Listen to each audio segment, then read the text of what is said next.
Okay.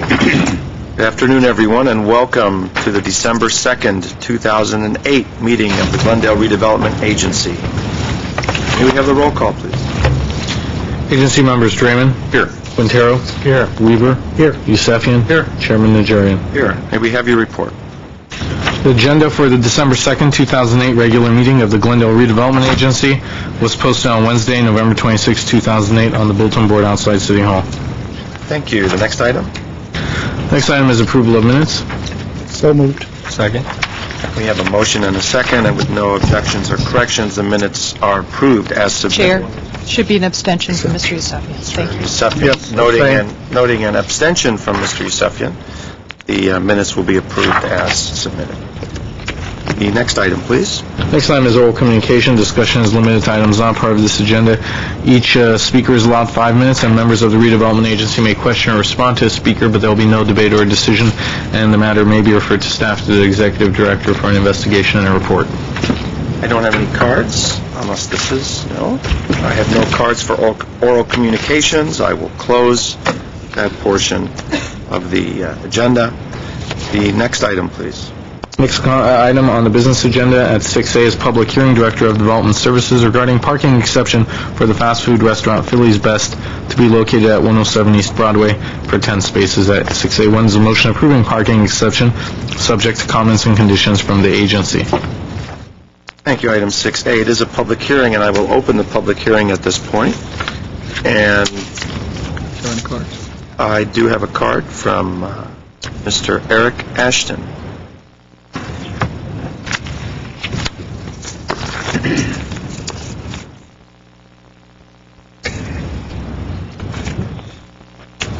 Thank you. Members of Council, I'm Eric Ashton. My address is 100 West Broadway.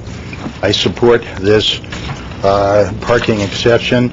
They're opening a Philly's Best restaurant. They're bringing to Glendale an experience of Philadelphia. We put a satellite on the roof of the building. They're going to televise all of the world champion Philadelphia Phillies. That's unfortunate, I guess. Yes. That it went that way, but they are from Tampa. televising all of their games, televising all of the Philadelphia Eagle games, the Philadelphia Flyer games, the Philadelphia 76 games. Okay, I'll stop. You want this thing approved or what? Okay, I support it. Thank you. Thank you, Mr. Ashton. I have no other cards. Does council wish to hear the report on this? I have a question. What's in the current location? She gets to speak. Good afternoon. There's actually no use currently occupying the space. It was previously a retail use, and now it's going to be a fast food service restaurant. The 100 East is that the south side of Broadway or north side? It's 107 East Broadway is on the north side of Broadway, and it's located right next to the alley behind Community Bank. Okay. Is this a former Knight Insurance? No, it was formerly a Skateboard. skate surf Right. shop type of thing, Advantis or something like that. It's unusual shape. And it's very long, narrow space.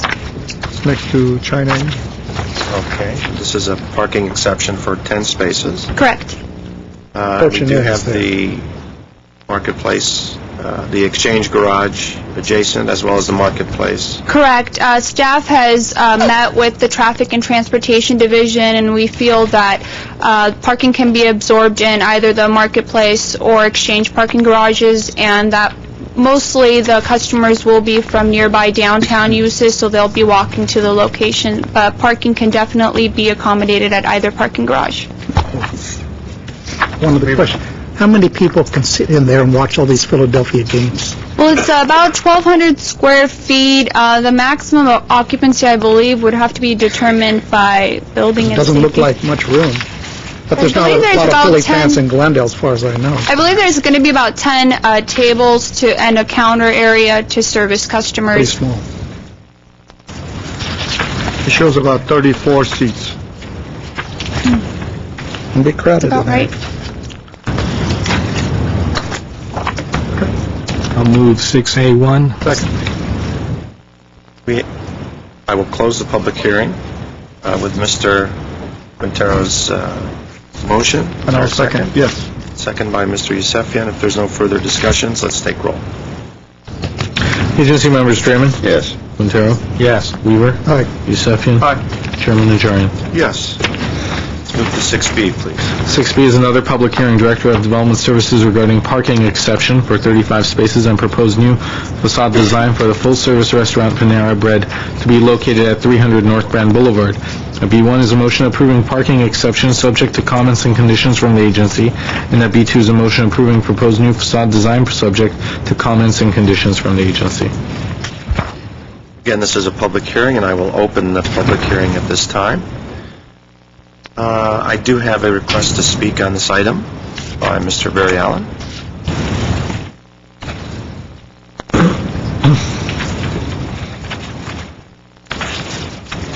Thank you, Mr. Chair, agency, and staff. Actually, the only real issue, other than parking, of course, is the fact that there's a sign on the front of that building that called this meeting for 2 o'clock today. Now, I know that had to be an error because this body doesn't meet until 2:30. So the question is, how many other errors are there in the paperwork in the staff report? Or is this just something that we accept as a typo? Thank you, Barry Allen. You wanted to make sure that you got to your seat early, Mr. Allen.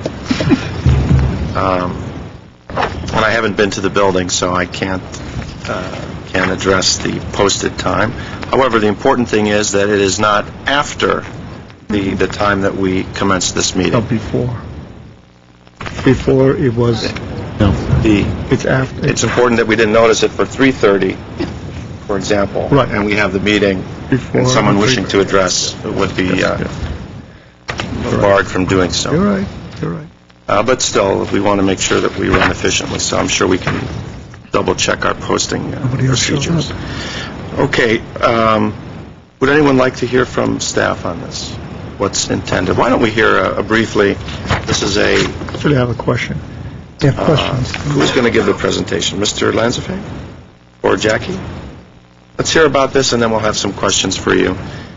What is it? Where is it going? What do they serve? Et cetera. Good afternoon, agency chair and members. Panera is a nationally known restaurant that we're considering an anchor tenant for that part of Mid-Brand. It's kind of a quaint, small bakery cafe.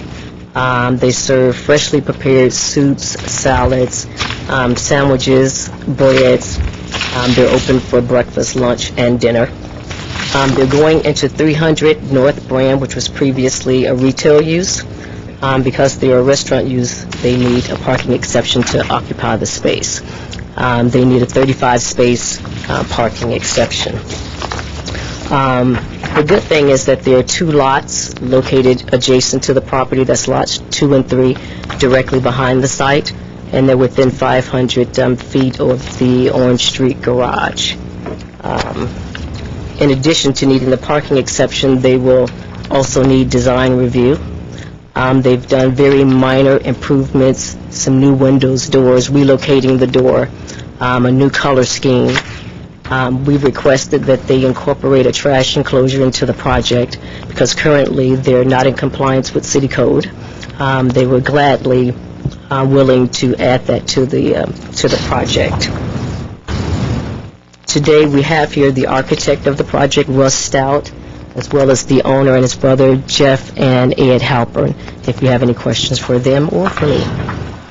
Okay, thank you. Mr. Youssef. I count about 52 spaces. They need 58 spaces. Oh, I'm sorry. I'm counting the number of seating in here. Well, actually, it's more than that. Let me ask you a question. Where are the workers parking? We will have them park in the Orange Street garage. That's one of the conditions. We want to modify the motion. One, that the approval be only for Panera Bread, and that we require the employees to park at the Orange Street garage. Okay, and so That is part of your motion? We were requesting to modify the motion to include that. Oh, you want to modify that? Okay, Yes. so that was one thing that I wanted to ask. And they would be validating for the Orange Street? Well, right now, it's 90 minutes free. Yeah, So there is no somebody's going validation. to eat their soup for more than that, so they'll be doing that. Yeah, so anything over 90 minutes, they're required to pay the rate. And they will be paying for their employees? Yes. How many parking do you think for the employees? Let me ask the owner, do you know how many employees? Well, 6 to 8 per shift. There's 3 shifts, breakfast, lunch, dinner. Okay, so they'll have eight spaces, so people come and go, and so, okay. And on the facade improvements, they will be doing the facade improvements? They're not asking for any? That's the reason that we brought it before the agency. They are asking for a facade grant. They are doing the improvements. Okay, and the reason I ask is because under your fiscal, I don't see any money. Fiscal impact, there is no direct fiscal impact associated with the proposed. They are participating. At the end, they decided that they wanted to participate in the facade improvement grant. And how much program. are we talking on that? The maximum grant is $40,000. It's the agency grant, the $40,000 max facade improvement program that we offer in the redevelopment project area. And what is the cost of the total project? I believe it's $84,000. So based on that, for exterior, Russ, can you come up for us?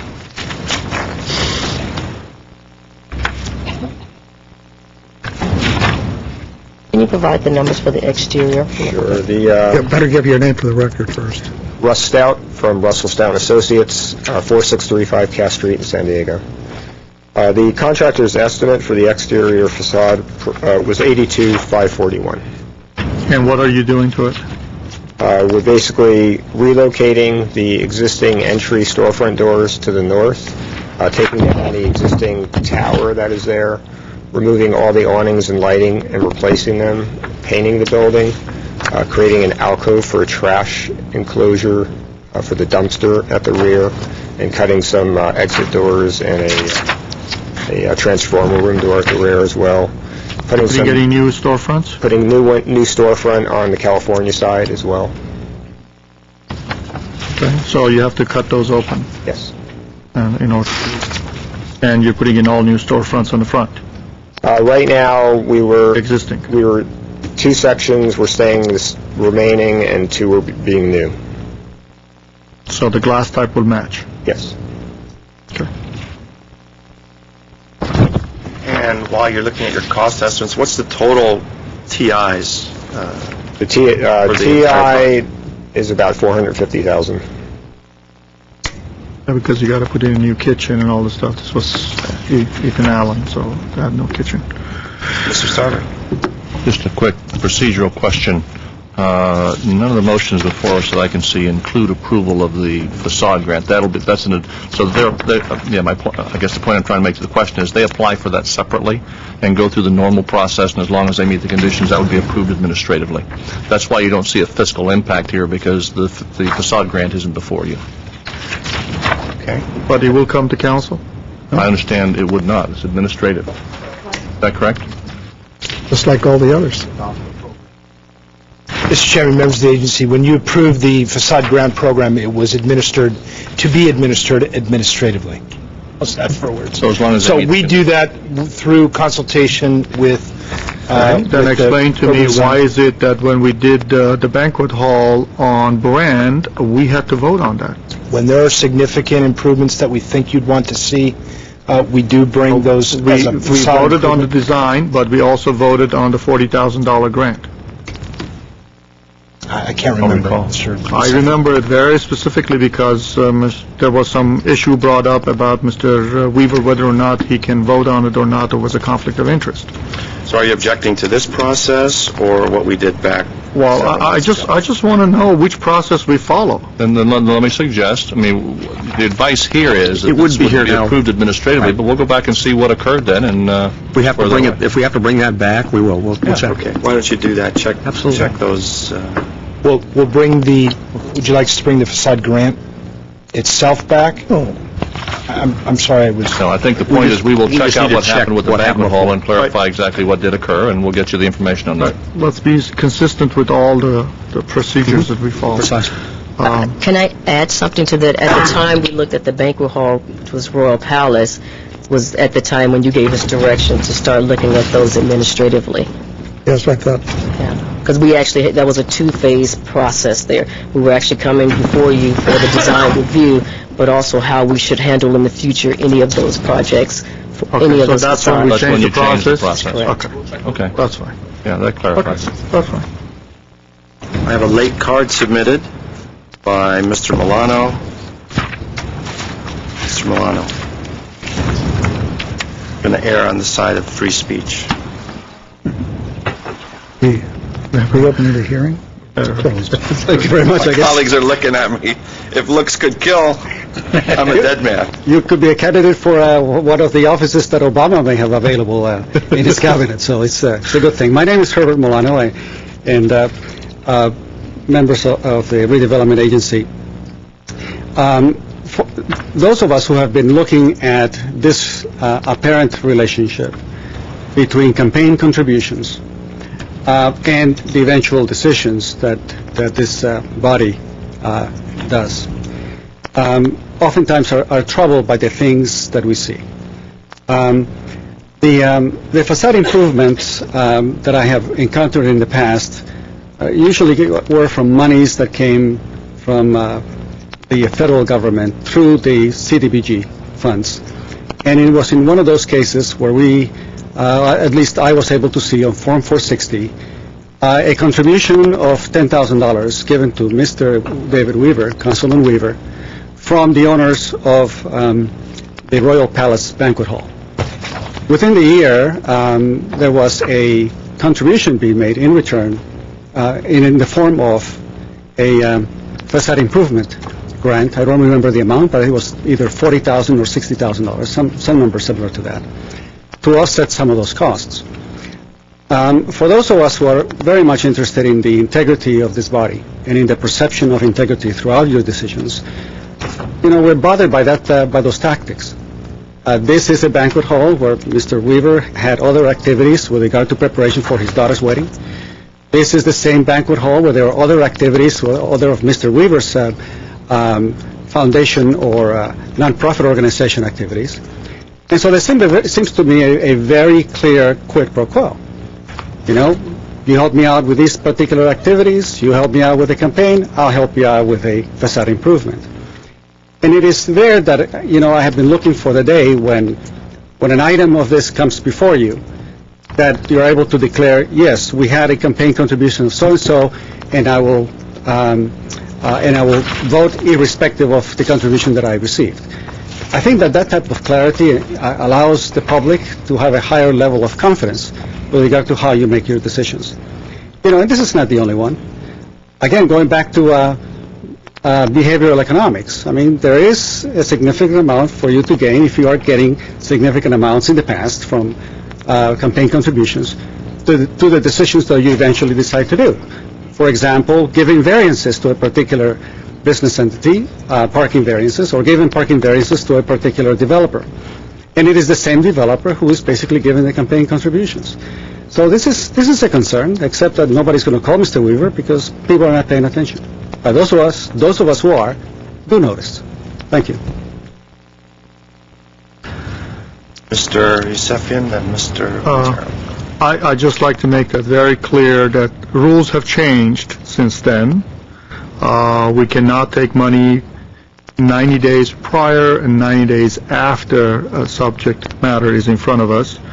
I have absolutely no clue who the owners of these two are until I see one person who was talking about Philadelphia cheesecakes. I know the individual, but I don't know if he owns it or not. Nevertheless, I have not received any contributions from them, and I have no intention of getting any contributions from them, and I will follow the law. And I don't know about the rest of my colleagues, but I have a feeling it's going to be the mutual. Well, I don't want to start a chain confessional here, but I think it goes without saying that that unless we are in conflict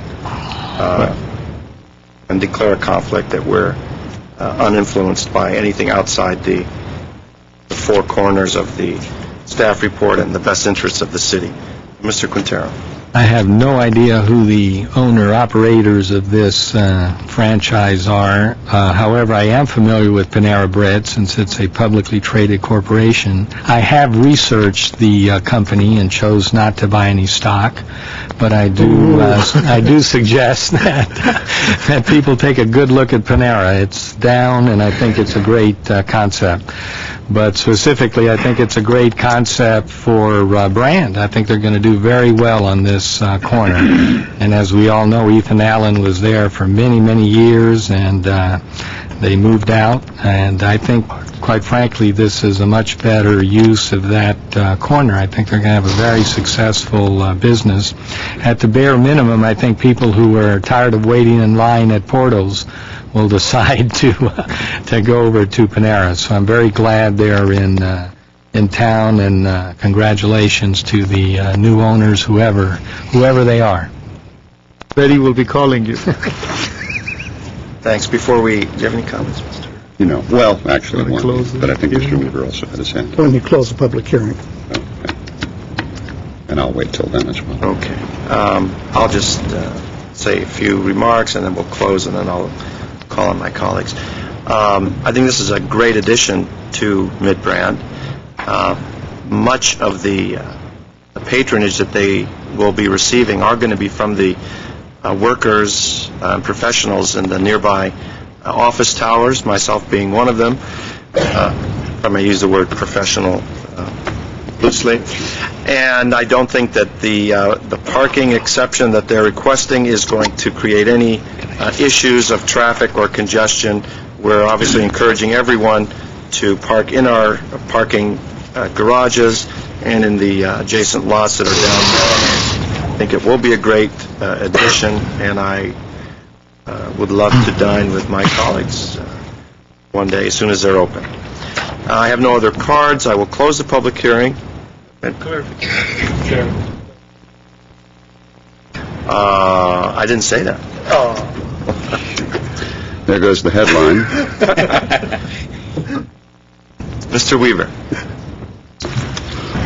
First off, I'd like to comment, Mr. Milano has gone to great lengths to call me corrupt, under the influence developers, to sue the city and me for $1 million for not allowing him enough time up here. He continues down this path. He's done it for about 4 years now.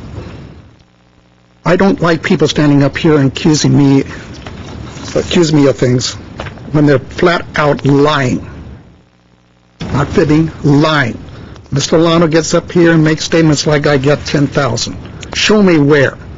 I never got any 10,000 from the Royal Palace. My daughter's wedding shower, well, it was over 30 miles from Glendale. My wife and daughter set up. I don't know what they did at the Royal Palace, if anything. Lie after lie after lie. I'm under the influence.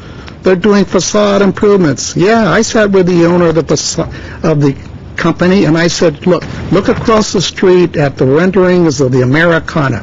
When you do a facade improvement there, look at what Rick Russo's doing across the street and try to emulate that, because you're in the same area. Make it fit. Don't do something totally different, like Grecian columns or whatever. That was the extent of my involvement then. Mr. Milano get up and saying that about me, he is lying on every single issue. And if he had to prove any of it, go to the district attorney. It's been tried before. Sick and tired of Mr. Milano doing that. I know who your world leaders, who you love the most. You go down and see Castro. You go down and see Chavez. Yeah, I got the feedback. That's who you think you worship. But don't come in here and call this person a liar or call me of accusing things, of doing things. You prove it. You go down and look at the 460s. You find anything wrong, you go to the district attorney. I'm really sick and tired of you. Really. You don't even live in Glendale. I don't even know why you're here. Why don't you go down to L.A. where you live and have them straighten out their budget and all their problems. No, you come in here and do it every week. Last week we heard you for over 20 minutes. 20 minutes of our time listening to you stand there.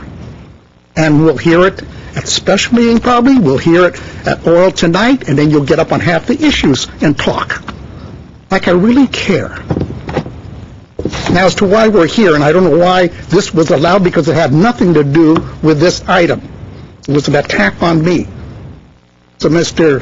Najarian, I don't know why you even permitted it. If I was sitting in your chairs, I wouldn't have. You can call it free speech, but it was an attack, and I don't appreciate it.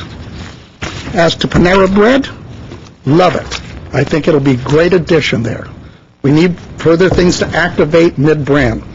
I just wish staff would not sugarcoat these reports you give us. These are written to us. When you write down, it's going to create a new level of vibrancy. Okay? Maybe it will. I hope it will.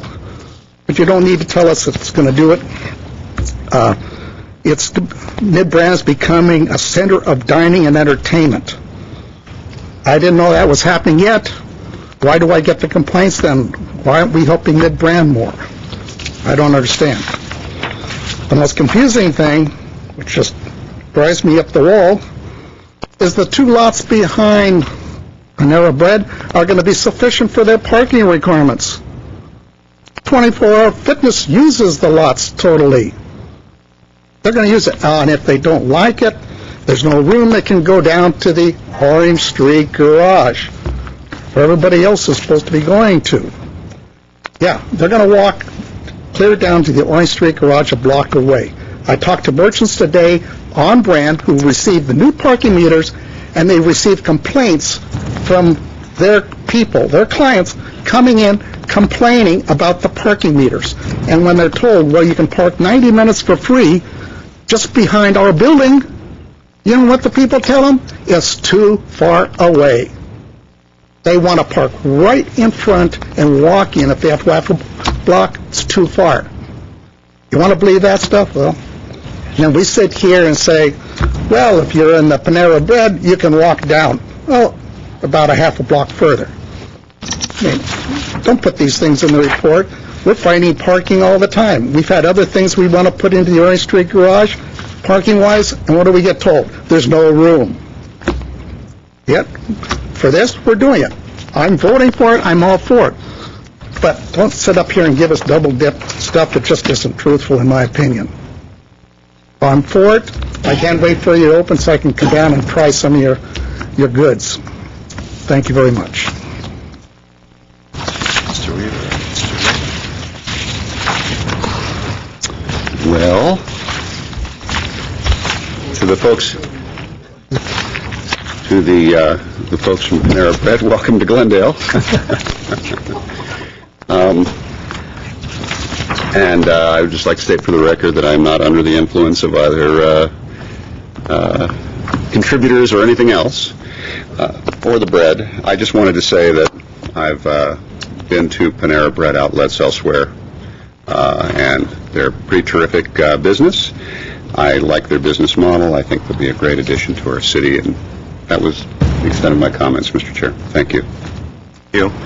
And I just want to assure my colleague, Mr. Weaver, that I had no idea about the particular biting criticism that Mr. Milano would be bringing forth. More often than not, that criticism is also leveled at myself for different subjects, and it is not limited to oral communications. It's also extended into the news press and other media.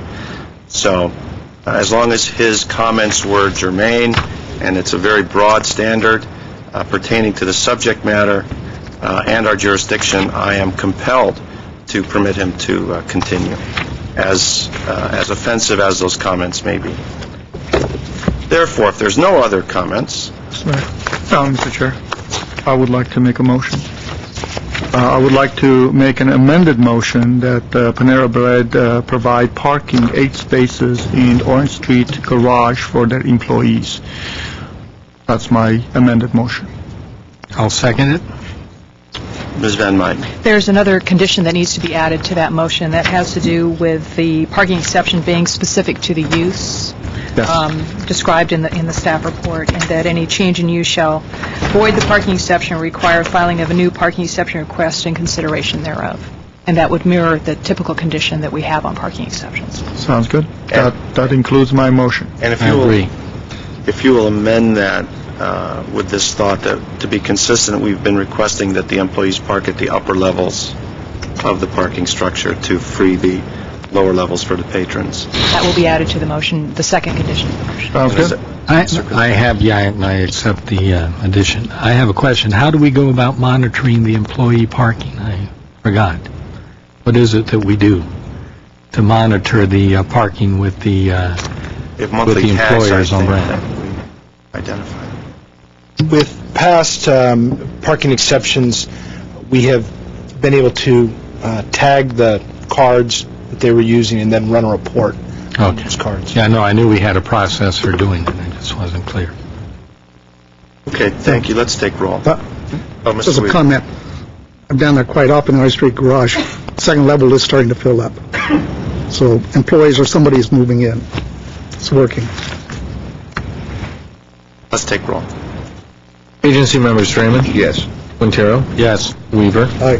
Yusefian. Aye. Chairman Najarian. Yes. And that concludes the business agenda. 6B2, the facade. That's the approval of the design. If there's I'll move 6B2. a second. There's a second. Second. There was one. Oh, there was a second. Okay. Let's take roll, please. Agency members Freeman. Yes. Quintero. Yes. Weaver. Aye. Yusefian. Aye. Chairman Najarian. Yes. Chair, I'm assuming these are the colors? These are, thank you. Yes, those are. That concludes our business agenda. Next item, please. Comments. Yeah, I want to make a comment. Mr. Milano and I have disagreed about numerous issues throughout the years, and agreed on many. But he did serve in Vietnam. I believe he was in the Marine Corps. And in all of the times that I've heard him speak, I've never heard him refer to Chavez or Mr. Castro. So I don't know where that came from, but I just wanted to put that into the public record. Raul or Fidel? Fidel Either or one. the brother, actually. Okay. Any other comments? Yes, Mr. Chair. Yusefian. Mr. Chair, I would like to ask the agency to look into San Fernando corridor. As you know, with the new green jobs that they're talking about providing in the next administration, we need to start looking into companies that like to locate manufacturing into San Fernando corridor that will be the next generation of jobs in this country. I know there are several projects that are moving to modify their location and lease it out. We need to find out where those green companies are and try to entice them to come to San Fernando corridor as part of our business attraction, to start attracting those companies to build some of those, to create some of those green jobs. But I think for the next 4 years, we'll be looking at that. If not, I think there's going to be more of that, not just the next 4 years. So, thank you, Mr. Chair. Mr. Draymond? Well, one of those green jobs, Mr. Chair, could be eventually getting our landscaping down there on the San Fernando corridor. We'll be dealing with Mr. Zern tonight. Yes. Okay. If there are no other comments, I'll take a Move to motion to adjourn. adjourn. Second. The agency is adjourned. Okay, thank you.